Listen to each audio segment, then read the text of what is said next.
Real Talk the podcast. We just keeping it real. Inspirational, motivation. It's something that you can feel. Authentic, I know you can tell. Hosted by Kimberly Sherrill. We got food for thought. Come help yourself. One of a kind like nobody else. Yeah, wanna see you mentally grow in a major way. Play this back like day to day. See all that stress and doubt, just watch it fade away. There is nothing you cannot achieve. Good vibes, yeah, we got that. Kimberly, go ahead and talk to him. It's the Real Talk podcast. Let's go.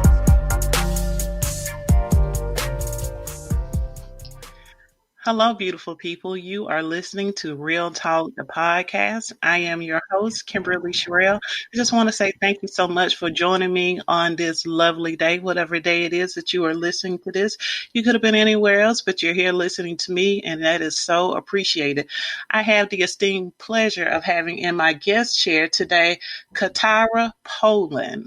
Hello, CaTyra. Hi, thanks so much for having me. How are you doing? I'm doing well. Excited. That's wonderful. All right, so CaTyra, tell the listeners who you are. Yeah, so my name is CaTyra Polland. I am the CEO of Love for Words, which is an editing boutique for authors and writers. I am also the creator and hostess of Editor Knows Best, which is a podcast that is for authors and writers as well. I am also an author myself, and of course an editor. Started writing poetry in middle school, always loved reading, so starting an editing company was, natural for me. I, love words, so Love for Words was a good fit for the company, and excited working with new and current writers and authors.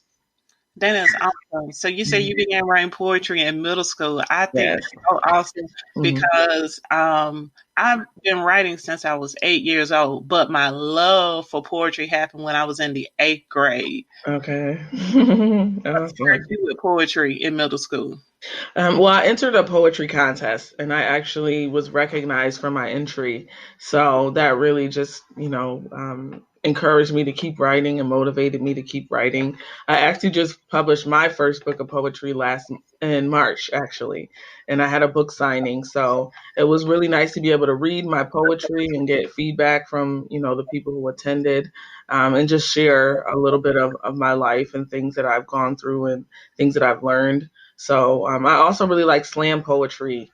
We used to have a group here in Rochester, New York, but they don't operate anymore. But I love going to slam poetry. Sometimes I listen to it on YouTube.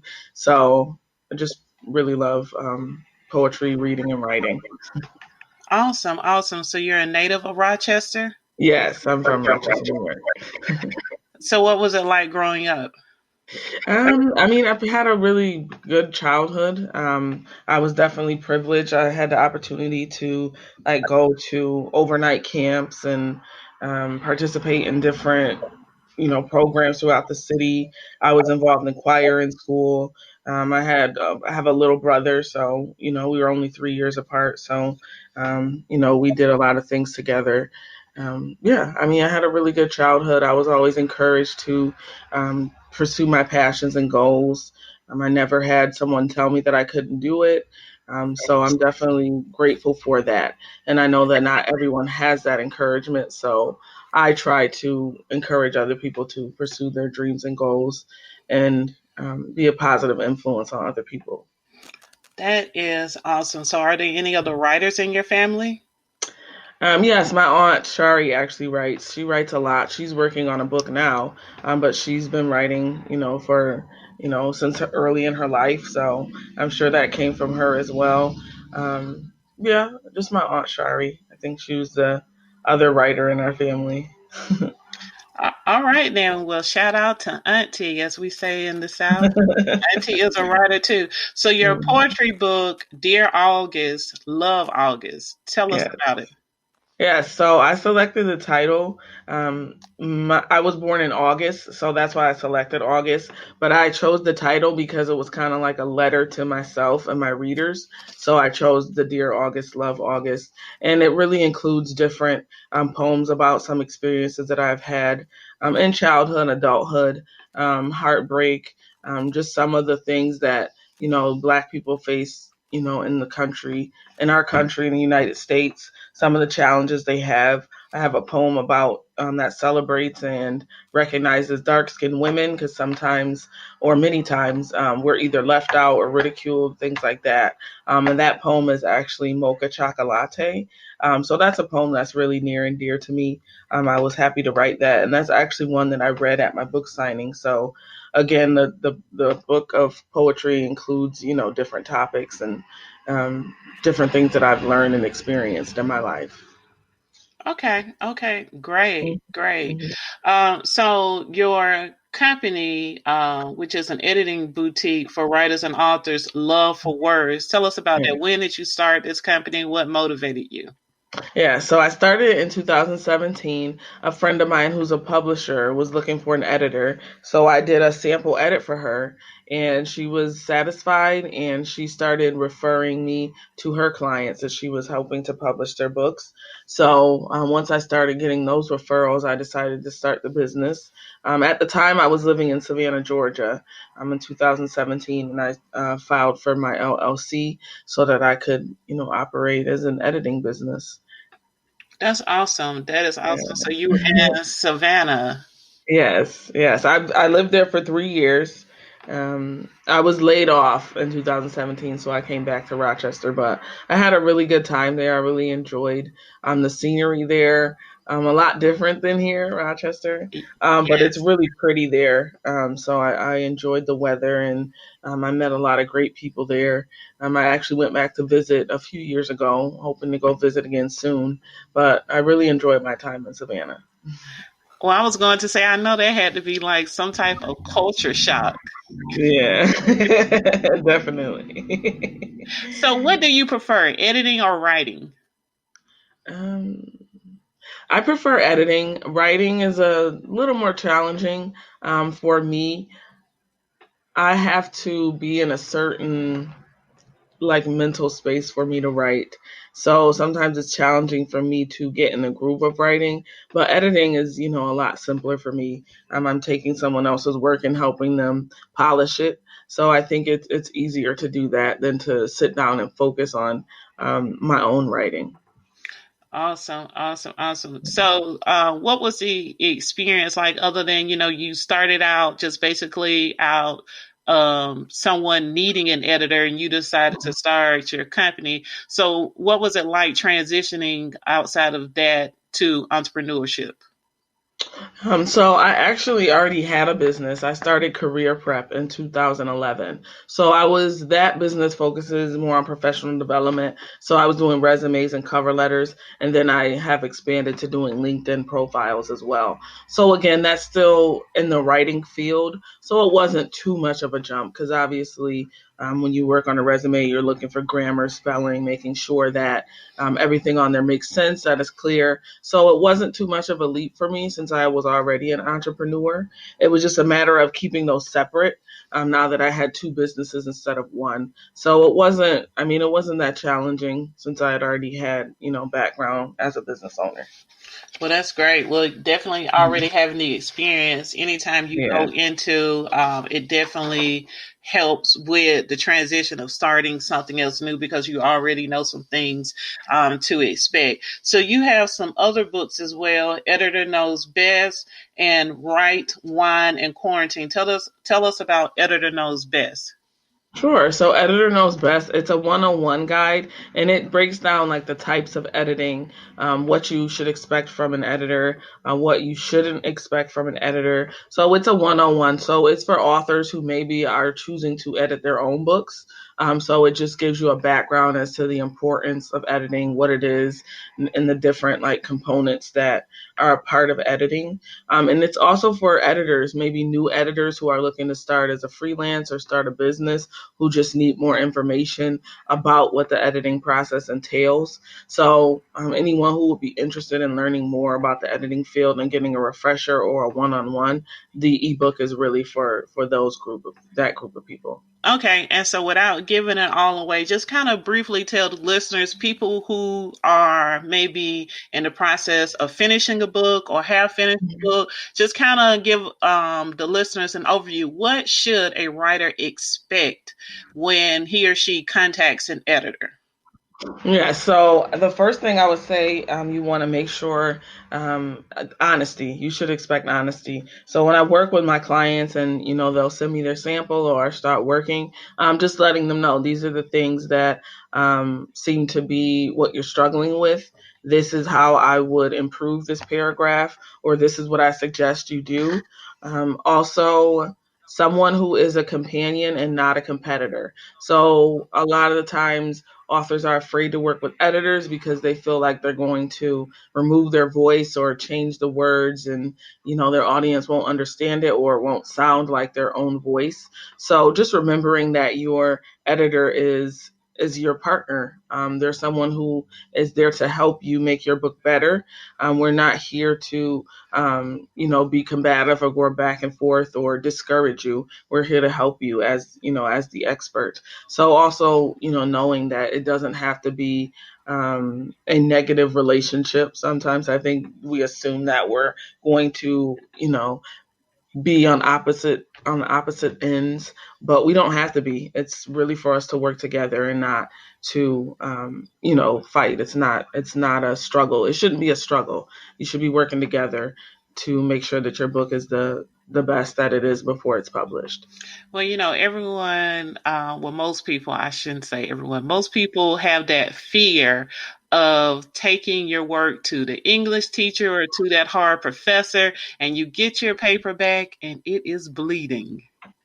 Right, right. And I can understand that. And again, the most important part of that is also knowing that there are recommendations. So if there's something in your manuscript that you want to stay there, but the editor is suggesting it be removed, it's your work. So you have the final decision. So even if you don't agree with the editor, it's okay.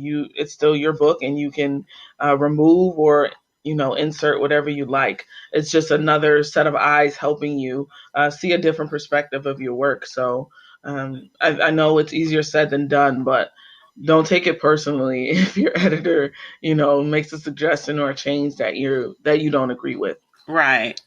Right, absolutely. So let's go to the other side of this, because you did say that the book is also a good guide for new editors. So, Yeah. what should a new editor expect when they are working with an experienced writer? Yes. So if you're new and you're working with an experienced writer, that writer will already have a style of writing that's set in place. So you may run into some issues, not really issues, but they will be less likely to change certain things in their books just because they've been doing it for a while. And even in my experience, I've worked with seasoned writers who they're working, like, for example, I was working with someone who had a series. So I hadn't read the first book, but I was editing the second book. So obviously there were things in that book that needed to stay, that I suggested be removed, but then she clarified it needed to stay based on the first book in the series. So just knowing they have a set way that they're writing, and um, are less likely to change it just because they have a system, they already have a voice, they have an audience. So just being open if they don't necessarily agree with what you're saying. Again, just being open to them having feedback or not wanting to make those changes. Right. So it sounds like, honestly, everyone has to understand what his or her role is in the process, and Absolutely. egos have no place in it. If you are the president, you are the president. If you are the vice president, you are the vice president, and everyone has to Right. respect their role in the process. Right. And then one of the things that I do is I offer a free sample edit before I start the project. So that way I have an opportunity to see, okay, what is your writing style? What is your voice? What are your strengths in your writing? What are some things that you might need help with? And then at that point, we go over that sample edit to determine if we will work well together. So that's another thing, making sure that you work well with that person. Maybe your personalities clash too much. Maybe the genre that you're trying to edit for isn't your strong suit. So maybe you need to refer that client to another editor. And there's nothing wrong with that. That's what that sample has helped me do to make sure that we're both on the same page, that you know what to expect from me and I know, what to expect from your manuscript. So that's been really helpful. I implemented that, early on, because I had some experiences where I didn't do a sample edit. And then there was a lot of back and forth because we didn't have that introductory period. So that's been really helpful for me. So if you are a new editor, I would definitely recommend asking for a sample edit before you have a contract and agree to an assignment. Definitely. And she also recommends that you download Editor Knows Best, the ebook. Yes. Yes, you can go on my website. It's www.pollandllc.com. That's POLLANDLLC.com. All right. So tell us about Right, Wine, and Quarantine. Now, you had me at Yeah. wine. Yeah, so the Right Wine in Quarantine is actually an anthology project that I'm working on.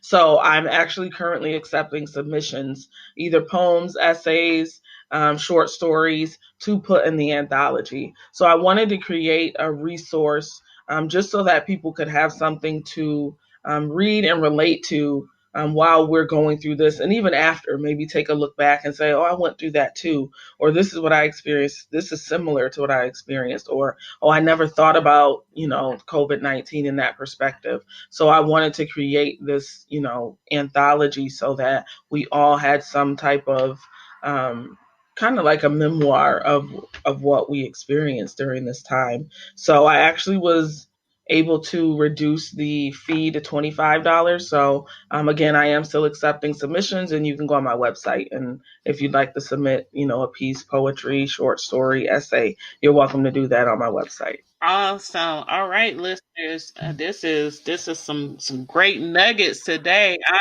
enjoying all of that. I want to go back to what you were talking about.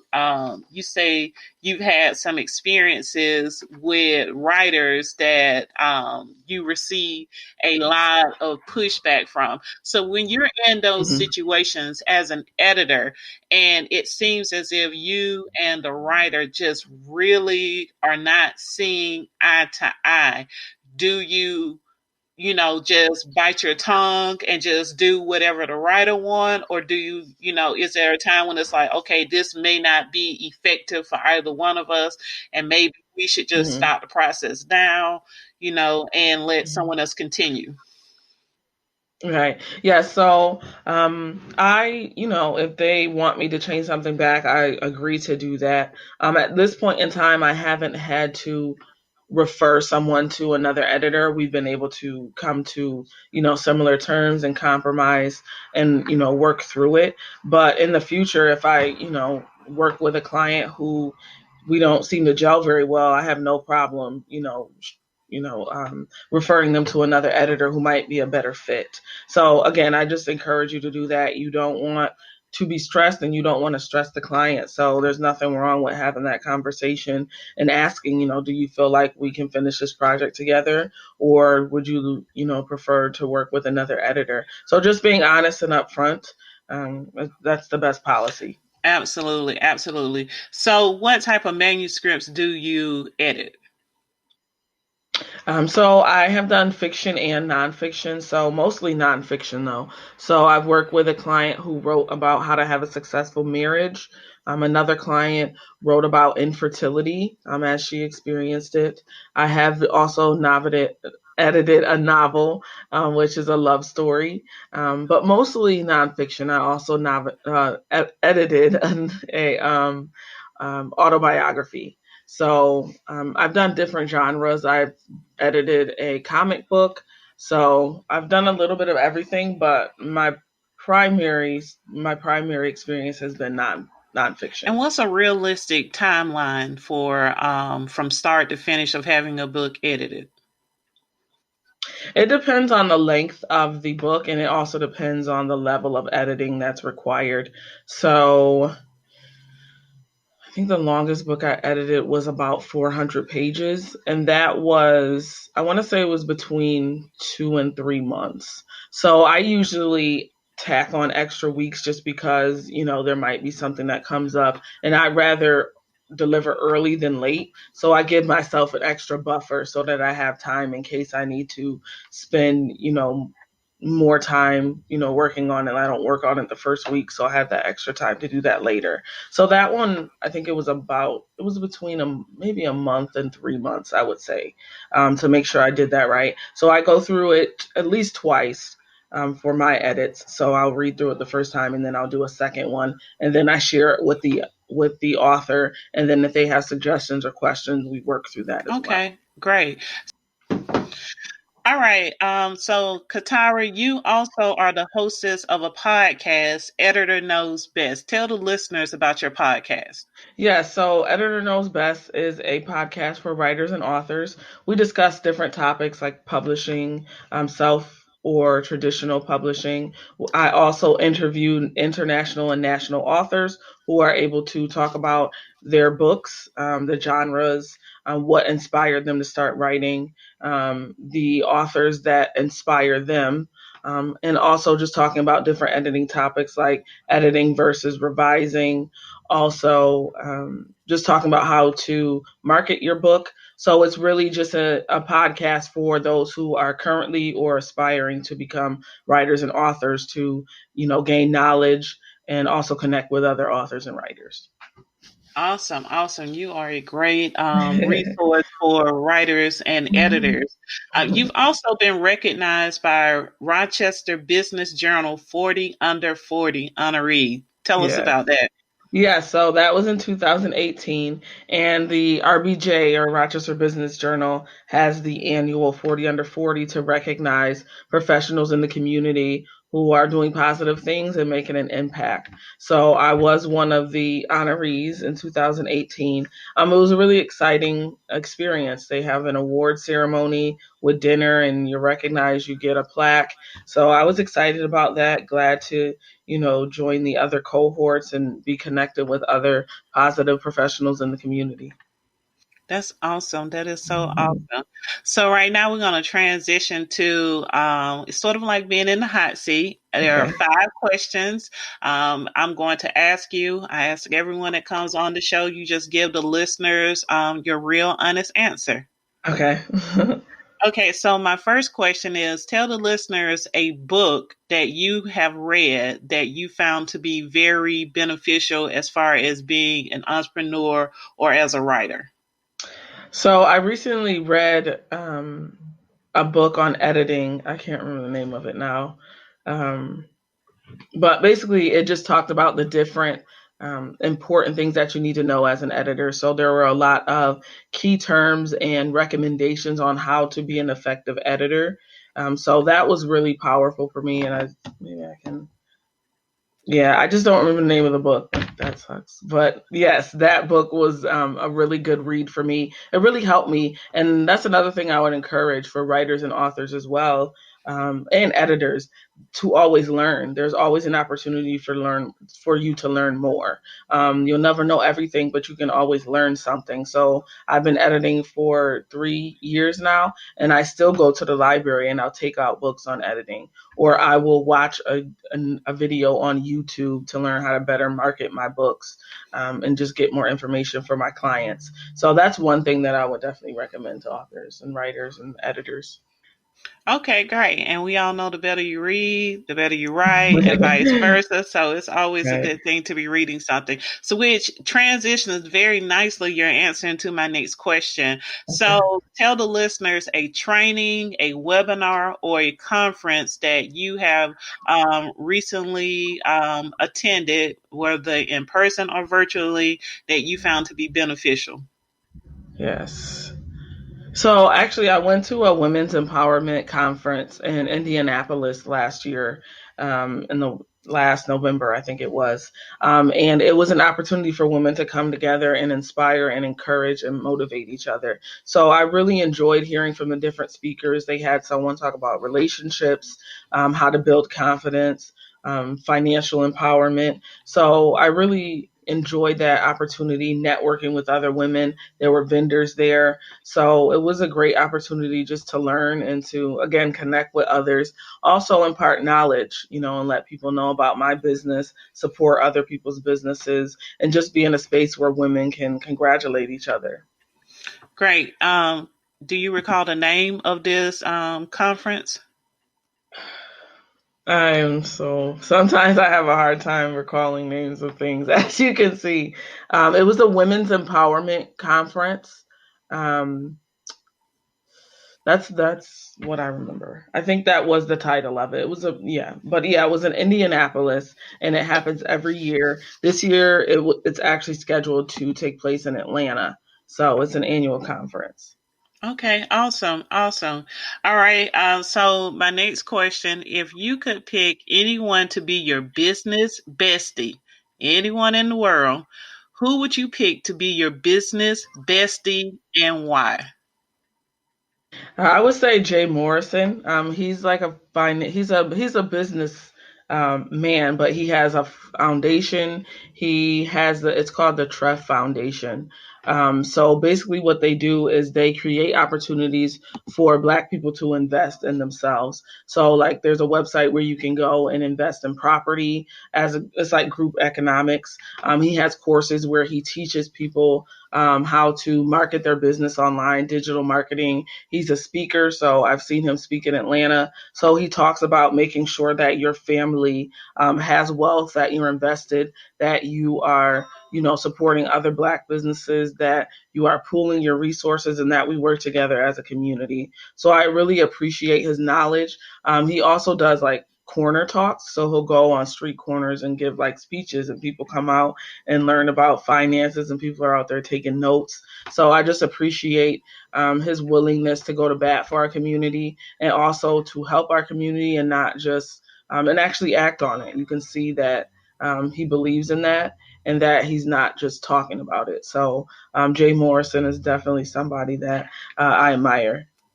That is great. Have you met him in person or Um, I attended? haven't met I haven't met him officially, but I did see him speak in Atlanta, but I haven't met him yet. Okay. All right. So the final question in this round: whenever you branch out to be an entrepreneur, people just love to give unsolicited advice. People give unsolicited advice all day, every day, as soon as they find out that you are branching out to do something on your own. So my question is, what is the best and worst unsolicited advice that you have received during your years of being an entrepreneur? So the best advice I receive is that collaboration is an asset.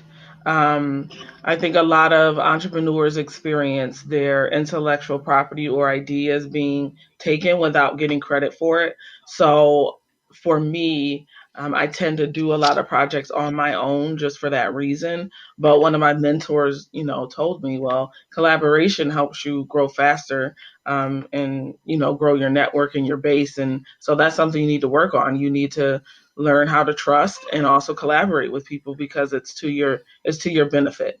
You'll go further if you are working with other people instead of working by yourself. So that's the best advice I received. The worst advice, um, I don't really know what the worst advice I received. I just feel like if it's advice coming from someone who hasn't done it themselves, or they're too afraid to do it themselves, they just tell you anything to discourage you. So I know there are a lot of people who they might not have the confidence, and they don't want you to do it because they're not doing it. So the advice doesn't come from a place of love or support or encouragement. It rather just comes from them trying to make sure that you're not getting ahead of them or doing what they feel they can't do. That is very, very true. That's very true. And it's great that you are able to recognize that and just filter out, what is coming from a place of love where they want you to Mhm. grow, and another Right, that's just coming from a place of just negativity, right, based right. off of their own fears. So that's awesome. So, listeners, again, this is CaTyra Polland, author of Dear August, Love August, and the author of Editor Knows Best. She's the hostess of the podcast Editor Knows Best, and she's currently working on an anthology, Right, Wine, and Quarantine. So, CaTyra, go ahead and tell the listeners where they can find more information on you, your website, social media, and definitely where they can check out your podcast. Yes, so you can visit my website at www.pollandllc.com, POLLANDLLC.com. I also have Instagram. My handle is at PollandLLC, the same handle on Twitter, Polland LLC. You can check out my podcast at anchor.fm/editor knows best. Awesome, awesome. So before we close out, do you have any final remarks or anything that you want to say to the listeners? Yes, I just encourage you to pursue your dreams.